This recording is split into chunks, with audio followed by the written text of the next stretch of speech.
Para quem assistiu o filme do Vatel, vai ser delicioso ver esse programa agora. Vatel é um grande chefe de cozinha dos castelos franceses, da culinária clássica francesa, e que agora vai ser revisitado pela Danielle Abolin, que vai contar um pouquinho para nós o que é esse grande banquete palaciano francês. Vamos ver?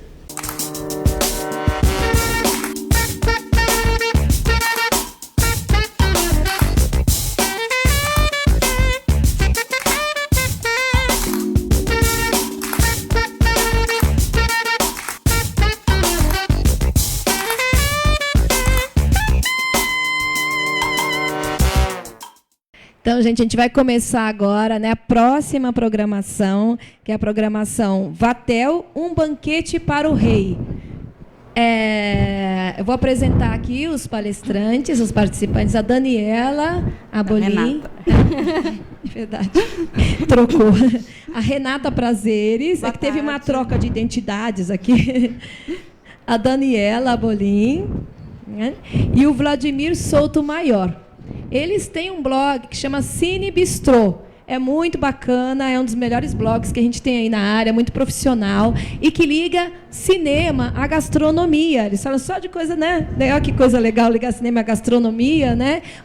Tem tanto filme, né, que é de gastronomia aí, bacana, e outros até que nem não são de gastronomia, mas todos os filmes têm elementos que a gastronomia envolve toda a vida da gente, né? Então, assim, a maior parte dos filmes tem elementos interessantes aí de gastronomia. O Vladimir é o que, né, o homem das letras, assim, que escreve mais a parte histórica, né, do filme, né, das resenhas. E a Daniela e a Renata... A gente divide assim, eu cuido dos doces e a Dani cuida dos salgados. Isso aí. E eu dos filmes. Tá bom. Então, eu vou deixar vocês com eles. Eles vão explicar primeiro, acho que é legal falar um breve assim, apresentação de vocês, do blog, né? Que acho que é bacana para eles saberem. E aí, tá com vocês. Obrigada. Obrigada. Então, gente, o blog, para quem não conhece, é cinebistro.com.br. A gente une cinema e gastronomia. E a gente tem dicas de filme de comida, receitas, doces, salgadas. E para essa apresentação, a gente escolheu um dos filmes que é um dos mais clássicos que falam de cinema e gastronomia, que é Vatel, um banquete para o rei. A história de Vatel, ela foi retratada em filmes, em livros, vários livros que contam essa história. E o Vladimir vai falar um pouquinho do que é essa história, para quem não conhece, para quem nunca viu o filme ou não conhece a história de Vatel no livro, ele vai falar um pouquinho. Bem, gente, primeiramente, boa tarde a todos. Feliz Dia dos Pais, né, para os pais que estão aqui. Então, verdade.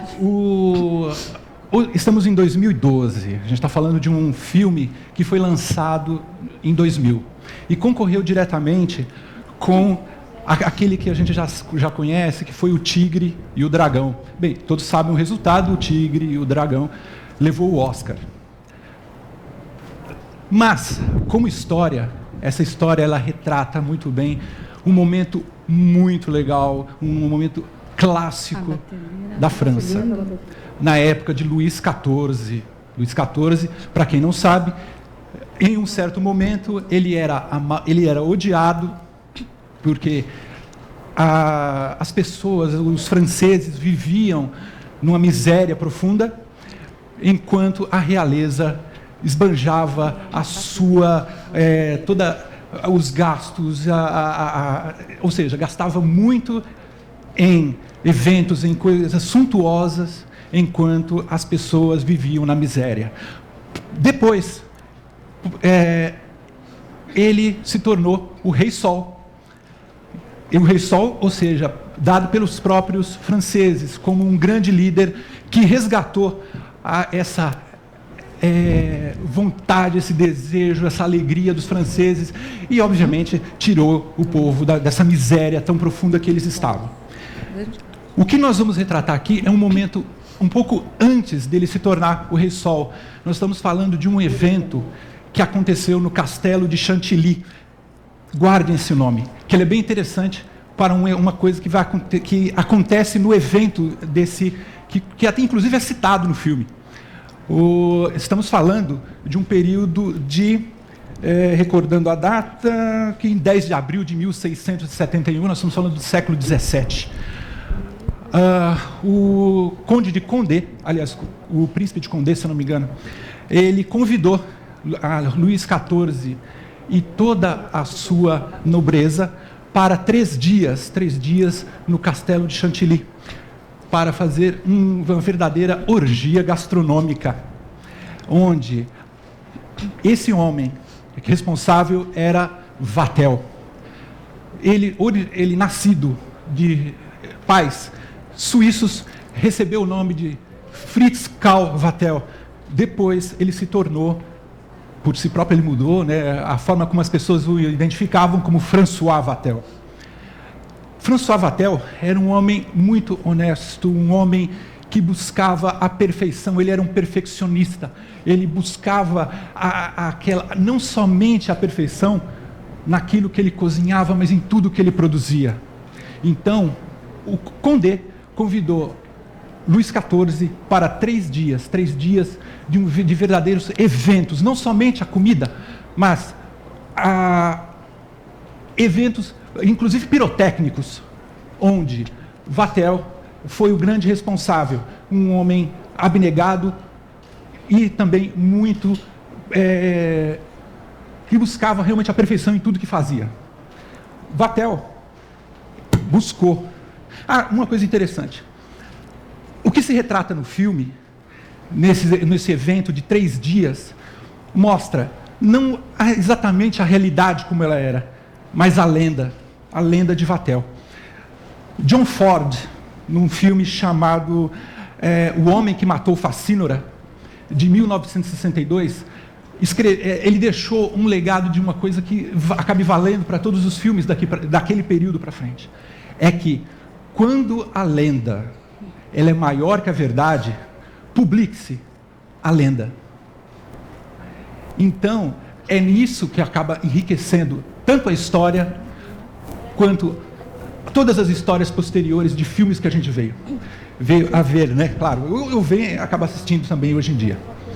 Então, o que nós hoje vamos nos propor é fazer uma homenagem a Vatel, a um momento em que ele, o homem, buscando a sua perfeição, e com o iminente fracasso, porque no 3º dia, quando Vatel, já solicitando, sabendo que ia ter um evento suntuoso com peixes, ele não recebeu os peixes no momento que ele acreditava que iriam chegar. Nisso, Vatel, com o receio do fracasso, se sentindo até humilhado, ele resolveu se suicidar. Claro, nós temos os peixes e não vamos nos matar aqui. Portanto, não adianta acreditarem que vai ter uma cena de horror. Muito pelo contrário. A gente veio exatamente homenagear esse homem e a sua obra. Então, o que seria servido nesse último evento, nesse último jantar que Vatel ofereceu, ele estava esperando chegarem os peixes, os linguados. E teve um atraso, né, como ele falou. Uns 5 minutos. E chegou um carregamento muito pequeno. E Vatel entrou no desespero e acabou se matando por isso, porque ele não poderia decepcionar o Rei Sol. Então, o meu peixe chegou inclusive ontem, então eu não precisei passar por isso. Né?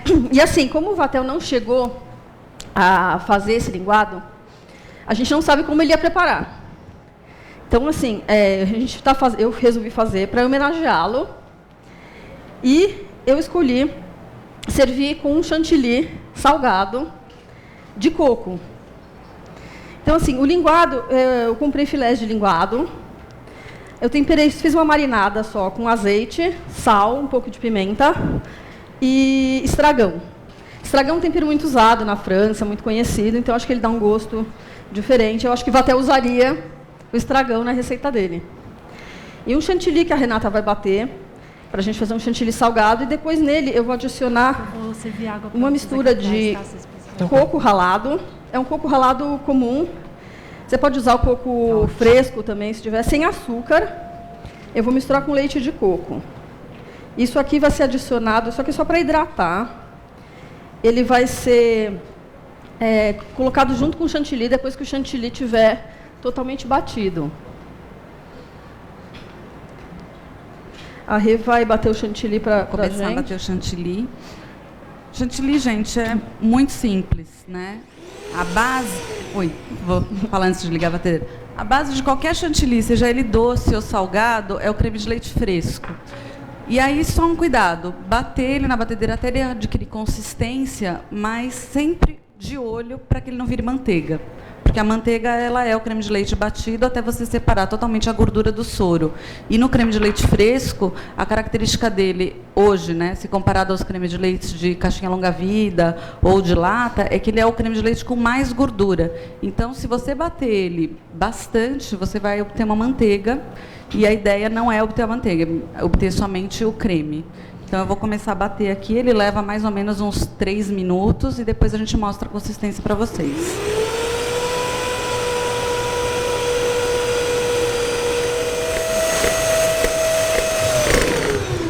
Vocês podem observar que ele já está ficando mais consistente.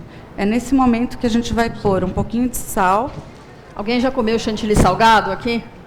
Ninguém conhece? E bater mais um pouquinho até ele ter aquela consistência de chantilly. Não pode deixar ele ficar muito mole, senão ele desanda.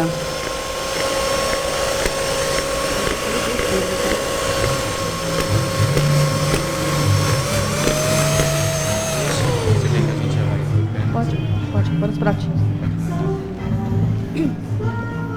Ó, a consistência. Ficou bem firme e tá cremoso. Aí agora a gente vai adicionar o coco, que eu hidratei com leite de coco, para ser um chantilly de coco salgado. Essa receita não pode colocar o leite de coco puro, só o leite de coco, porque ele desanda, ele é muito líquido, então ele vai desandar o chantilly. Então a gente colocou um pouco de coco ralado sem açúcar.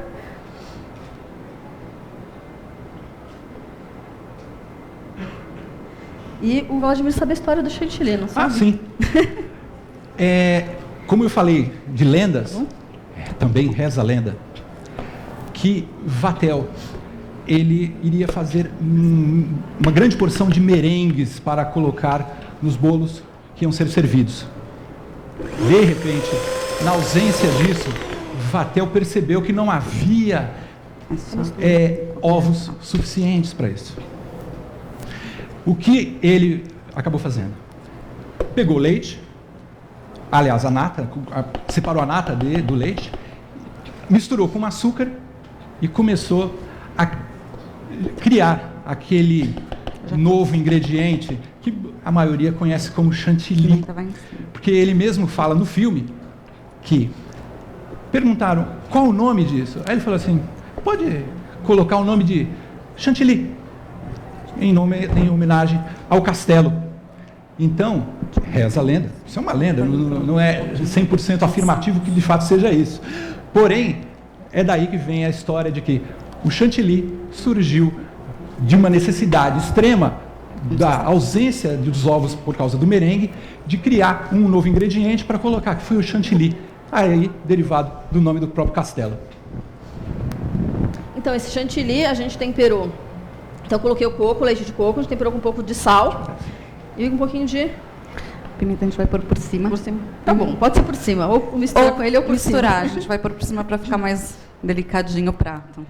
Então, aí o pessoal já está cortando o peixe. Vocês vão poder experimentar o peixe com o chantilly salgado. Isso.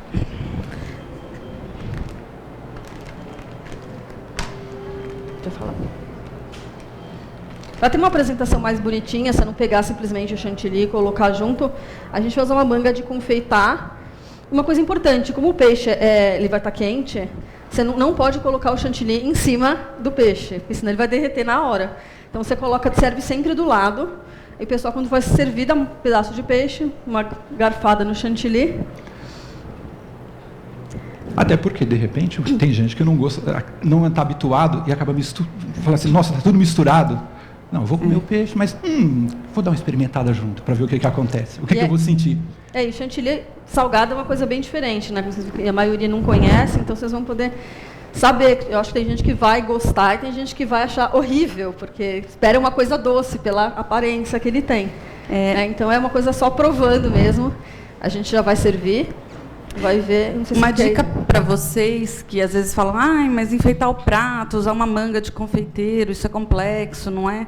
A gente tem uma dica, sempre usar saquinhos descartáveis, que vende isso nessas lojas de embalagens, colocar o bico e dobrar, você pode apoiar ali dentro de um copo, ou assim mesmo na mão, nesse caso é um saco pequeno, e aí você consegue manusear sem muita meleca, é bem simples, né? A gente consegue no dia a dia fazer uma coisa diferente quando a gente quer fazer um jantar especial e sem necessariamente ter um investimento com 1000 coisas. Então, saquinho descartável e um biquinho, que pode ser de metal ou de plástico, aqueles que vocês tiverem em casa mesmo. Você quer ir por enquanto? Eu vou então adiantando a receita do crepe, que vai ser a nossa sobremesa.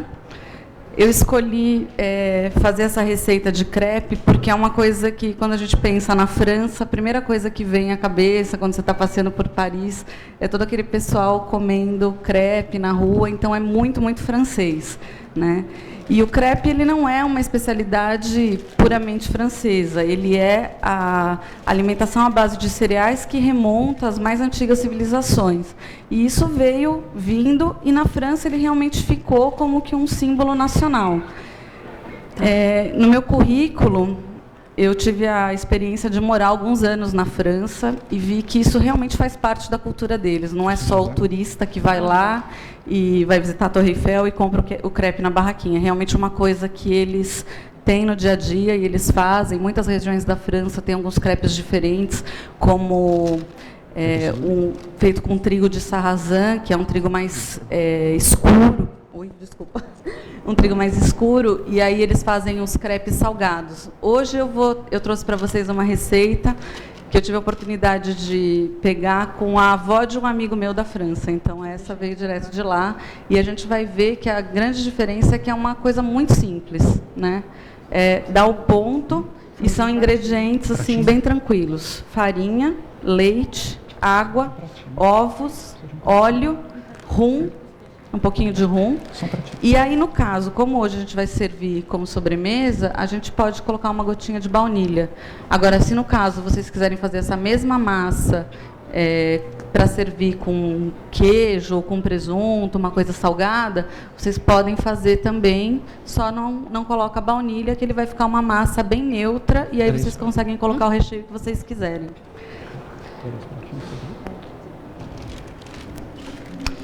Vou começar com o leite aqui.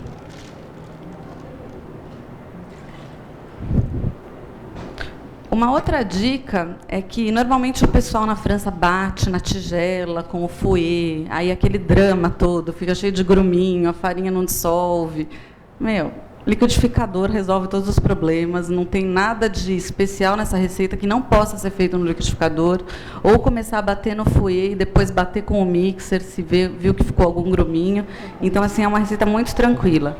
Aqui, o que eu vou colocar? Eu vou colocar 250 ml de leite, 65 ml de óleo, isso é óleo de canola, ou de milho, ou de soja, óleo de cozinha normal.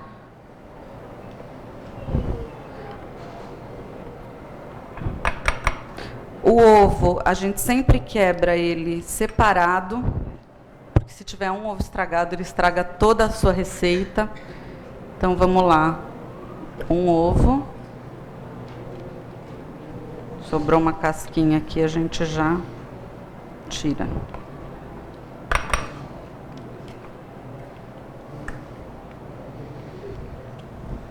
Dois.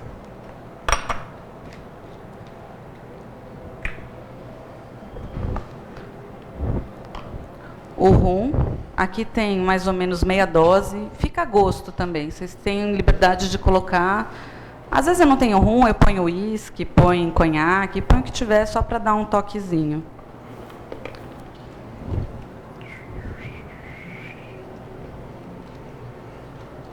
só um cheirinho de baunilha. Medida, 1 colher de café, ou a olho mesmo, umas gotinhas, se for aquele outro que tem conta-gotas. Para quem gosta muito de cozinhar, pode usar também aquela baunilha em fava, fica uma delícia. Você raspa as sementinhas e coloca, dá um sabor super especial. E aí a gente começa a bater.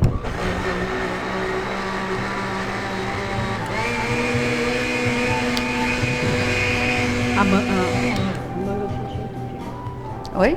Pronto? É.